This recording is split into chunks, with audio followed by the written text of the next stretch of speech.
Olá pessoal, tudo bem com vocês? Na aula de hoje a gente vai estudar um pouco sobre equações trigonométricas, aulas 11 e 12 da Bienal, do caderno 5, setor A de matemática. Essa aula se encontra na página 116.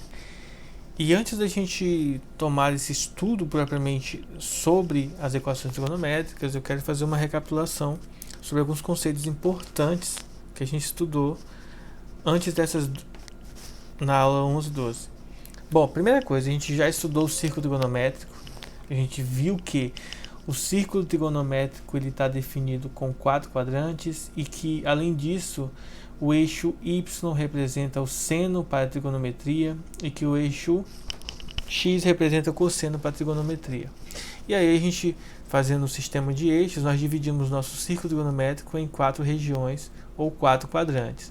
O primeiro quadrante se encontra entre o x e o y positivo, o segundo entre o x negativo e o y positivo, e o terceiro quadrante em ambos são negativos, e o quarto quadrante x é positivo e o y é negativo. Isso é importante a gente saber essa questão dos sinais, porque futuramente, para a gente saber o valor do sinal, do seno e do cosseno, como a gente viu nas aulas, a gente precisa saber que região, em que quadrante se encontra o nosso ângulo. Bom, a gente havia estudado também que existem 2 sentidos para a gente poder estudar a trigonometria. O sentido positivo, que é definido como sentido anti-horário, e o sentido negativo, que é o sentido horário. Então, a gente tem as demarcações do ângulo. Por exemplo, inicialmente aqui no eixo X, a gente tem um ângulo de 0 graus. Esse ângulo aqui, se eu percorrer no sentido positivo, o próximo ângulo é de 90, depois de 180, 270, 360. No caso contrário, no sentido negativo, o ângulo de 90 vai aparecer aqui embaixo, em contraste com o sentido positivo, que ele aparece aqui em cima. Porém, além de aparecer aqui embaixo, ele terá o sinal negativo. Então ele vai começar do 0 grau, vai para menos 90 graus, menos 180, menos 270, menos 2π. Aqui é interessante porque eu coloquei essa imagem com os valores em radianos já para instigar vocês que nós vamos aprender, nós vamos ver uma revisão sobre como faz a conversão de um no outro, tá? Talvez fique mais detalhado agora do que foi visto na sala de aula. Bom, o próximo ponto que a gente tem que estudar aqui é o seguinte. A gente sabe que dentro da circunferência trigonométrica a gente demarca 360 ângulos diferentes, ou 360 graus. Só que, como a gente havia estudado, a gente pode continuar dando voltas dentro do círculo trigonométrico até eu chegar num ângulo determinado. Como, por exemplo, se eu fixo o ângulo de 45 graus e faço uma volta completa na circunferência e retorno no ângulo de 45 graus, esse ângulo, mesmo representado no mesmo local, na mesma posição, ele não vai ser mais 45 graus, ele vai se tornar o ângulo de 405 graus, isto é o ângulo de 45 mais 360, que é equivalente a 405 graus. Esse tipo de ângulo, a gente chama ele de ângulo côngruos, ou seja, ângulos congruentes. Eles possuem a mesma posição, as mesmas características.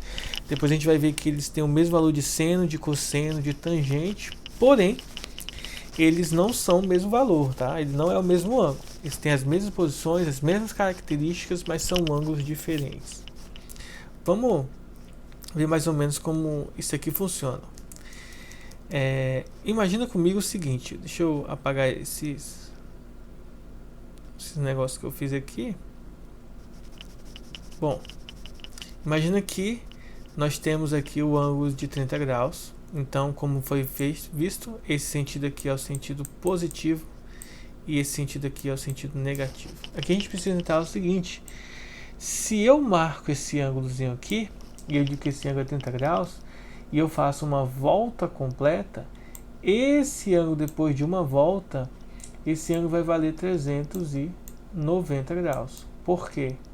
Porque é 30 mais 360. Se eu fizer mais uma volta completa, esse ângulo vai passar a valer 750 graus. Por quê? Esse aqui é a primeira volta e esse aqui é na segunda volta. Se eu der mais uma volta no circunferência trigonométrica, eu vou aumentar o valor do meu ângulo. E aí vale uma particularidade aqui bem interessante. Por exemplo, se eu sigo no sentido anti-horário, esse ângulo aqui ele vai valer um valor negativo, ou seja, ele vai ser o menos 330 quando eu faço a volta contrária, porque é 30 menos 360.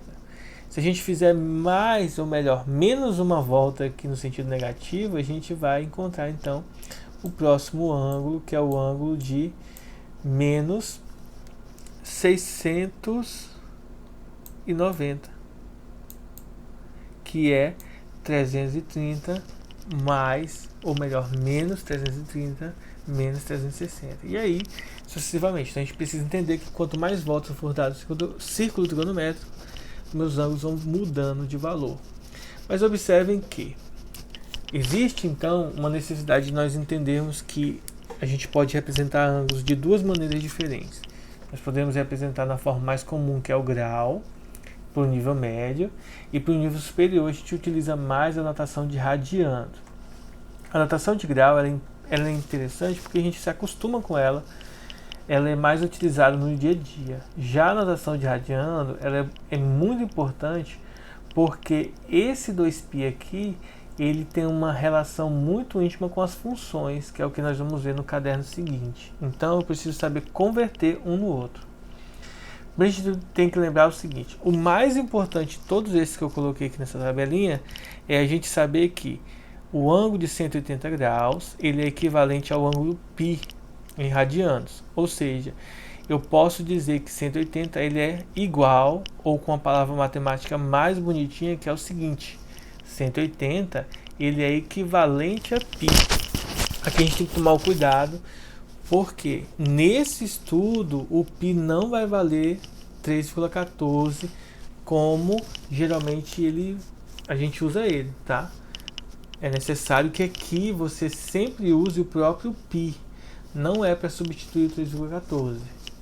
Então, entendendo que o π é 180 graus, vamos aprender como que a gente faz as conversões. Primeiro, transformar 120 graus em radiano. Então eu tenho que, para transformar graus em radianos, eu posso usar uma equivalência de regra de 3. Primeiro, 180 graus ele vai ser equivalente a π, e eu quero saber qual que é o ângulo em radiano que é equivalente a 120. Faço a multiplicação cruzada, isto é, 180x é igual a 120π, passo 180 dividindo, vai ficar 120π dividido por 180, e aqui vem um detalhe muito importante: não é para dividir esse número, não é para dizer que o π vale 3,14, é para simplificar a fração. Simplificando em cima e embaixo por 60, concluímos então que 120 dividido para 60 dá 2, 180 para 60 dá 3, então o ângulo de 120 graus em radianos é 2π sobre 3. Fazendo um segundo exemplo, nós temos o 210 graus. Novamente a mesma configuração, o 180 vai valer π, 210 graus vai valer x. Multiplica cruzado, faz a simplificação sem dividir. Se nós dividirmos esse valor 210 dividido por 180 vai dar um número decimal. Não é esse o objetivo, a gente tem o objetivo de deixar na forma de fração do jeito que está aparecendo aqui, que é 7π sobre 6. Então, usando a regra de 3, nós podemos transformar graus em radianos de maneira bem simples. Agora vamos ver o processo inverso. Transformar ângulos de radianos em graus. E é mais fácil ainda. É só a gente tirar o π e colocar os 180 graus no lugar dele. Vamos fazer o primeiro exemplo. 2π sobre 3 vai ficar 2 vezes 180 sobre 3, multiplicando dá 360 e dividindo por 3 dá 120, que é o mesmo valor que a gente fez anteriormente, ó. Só para ver como a ida e a volta continuam sendo o mesmo valor. Transformar 7π sobre 6 em graus, tiramos o π e colocamos os 180, multiplicamos e dividimos, o resultado volta a ser 210. Então, É só substituir o 180 no lugar do π e multiplicar e dividir, a gente encontra então o valor correspondente do ângulo de radiano para graus. Bom, essa é a transformação. Depois a gente pode, de certa forma, fazer com todos os ângulos fundamentais. Lembrem-se, os 3 ângulos fundamentais que nós temos quando a gente estuda o 9º ano é o ângulo de 30, 45, 60, que é aquele que a gente faz sempre a tabelinha do 1, 2, 3, 3, 2, 1. Já no segundo ano do ensino médio, é importante que a gente aprenda a utilizar os múltiplos desses 3 ângulos fundamentais, que é o 120, 135, 150, 210, 225, 240, 300, 315, 330, ou seja, todos esses ângulos que estão aqui. Mas depois a gente vai ver uma recapitulação sobre isso nas aulas de revisão. Isso aqui a gente já estudou na sala de aula, a gente fez algumas tabelas referente desses ângulos, só faltou a gente fazer as conversões de graus para radiano igual tá aqui, tá? Depois testem, façam em casa essas conversões para vocês verem como que calcula.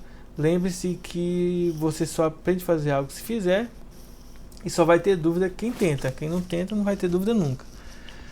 E dizer que tem todas as dúvidas é algo que não tem como a gente resolver e sanar, tá? Tem que ter uma dúvida bem específica para que a gente possa trabalhar em cima dela. Já vou enviar daqui a pouco um outro vídeo. Agora, esse primeiro vídeo é só introdutório, e aí a gente vai começar o vídeo referente à aula logo mais. Se cuidem, até já.